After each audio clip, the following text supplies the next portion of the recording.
Bonjour, encore une nouvelle vidéo sur le VDI. Donc là, on va parler sur la recréation de machines virtuelles à partir d'un pool automatique.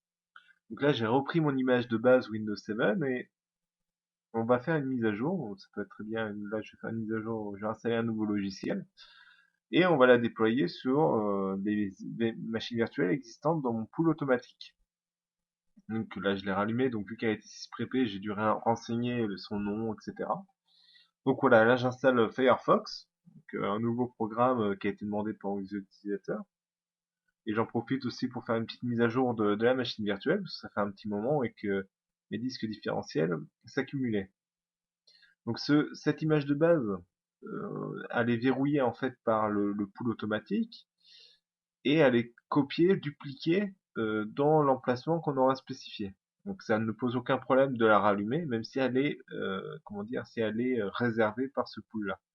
Donc là, je la re-sysprep parce que c'est demandé par lors de l'installation.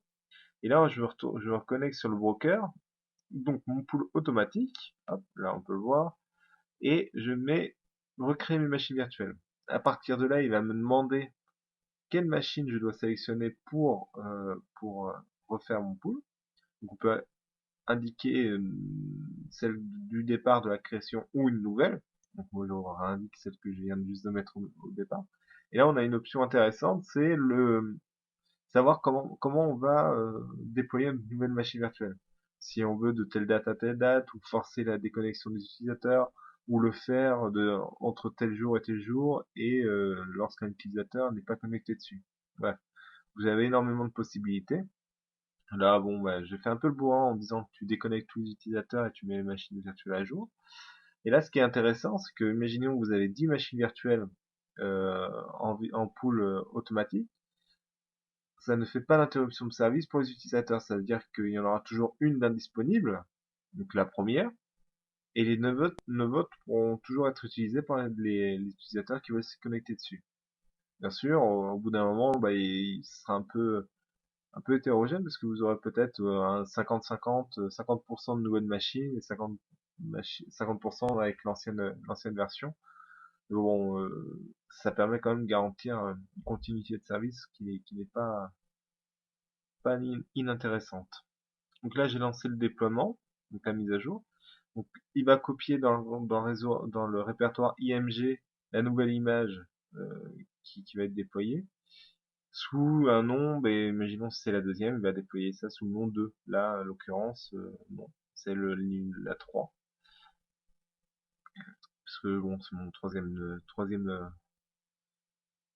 recréation d'image. Et là, en fait, voilà, il va commencer à supprimer l'existante, à la recréer. Je ne sais pas pourquoi il la resupprime et il la recrée avec un disque différentiel pointant vers la nouvelle image. Et là, le resysprep s'exécute. Il ne crée pas une nouvelle machine avec un nouveau nom, il se base sur le nom de la VM qu'il a supprimé au préalable.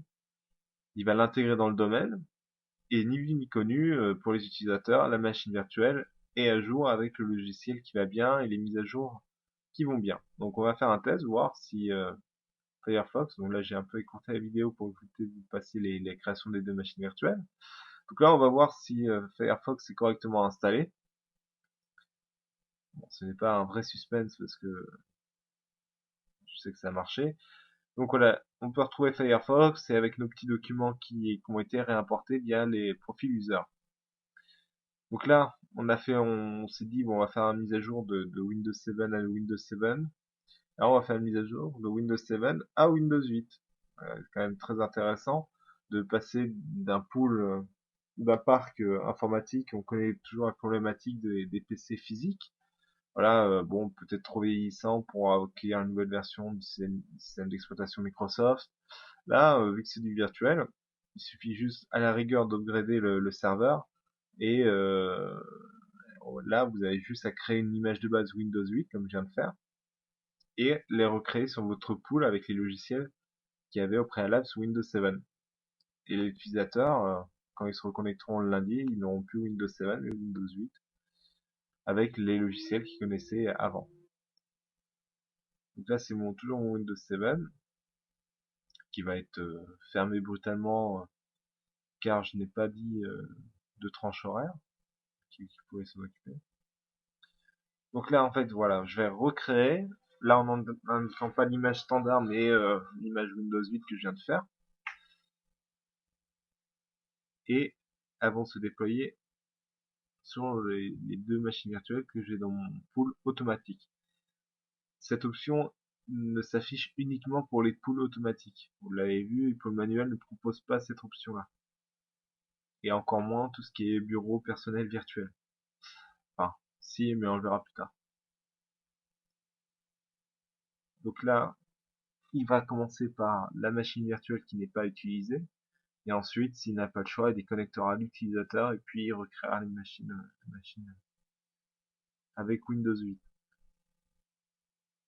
Même principe, il va recopier l'image de Windows 8 sur le répertoire IMG. Et une fois le déploiement, la recréation des machines virtuelles réussie, il va tout simplement supprimer les images qu'il a exportées. Du coup, on aura uniquement un répertoire. Sinon, ça consommerait de l'espace disque pour rien. Voilà. Donc, l'image de Windows 8 est en train d'être exportée. Elles sont prêtes. Et là, les utilisateurs, pour eux, ils connectent toujours sur le Web Access. Ils auront toujours le même nom de pool. Mais surprise, quand ils se connecteront, ça sera le Windows 8. Qui, à mon sens, peut les perturber un petit peu. Tout dépend où vous travaillez, mais s'ils ne sont pas des initiés à l'informatique, ils peuvent être un peu perdus avec cette interface métro. Ah, ce n'est plus métro, mais voilà. Donc là, on se connecte. Et là, on va avoir le bureau avec les applications qu'on aura préalablement installées sur l'image de base. Et puis, si vous utilisez les user profils disques, vous aurez les documents directement importés. Vous pouvez retrouver mon article sur mon site, romantino.fr. À bientôt!